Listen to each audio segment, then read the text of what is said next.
Hello. Today we're going to be looking at number 22 of the probability unit review worksheet, number 2. And when you look at this table over here, this table here is our actual data that was collected. If you notice, it tells you this right here, we're looking at how many students had 0 notebooks in their lockers, 1 notebook, 2 notebooks, and then they had 3 or more. This over here is the frequency.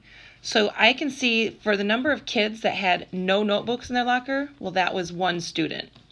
Then for those that had only 1 notebook in their locker, I can see over here that there were 9 students that only had 1 notebook.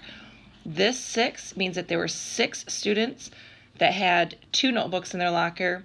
And then here we have 4 students that had 3 or more notebooks. So when you go to calculate the probability for number 22 there, it says the probability of 1 notebook.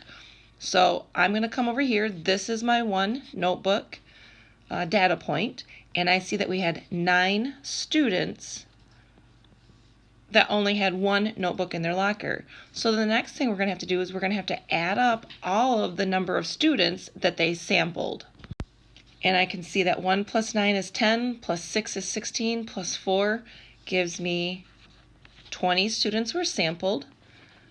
So the probability of selecting a student that only had 1 notebook out of the whole class is 9 out of the 20 possible. And then you're going to go ahead and do the same thing for number 23. Please let me know if you still have any questions. Thanks and have a great day.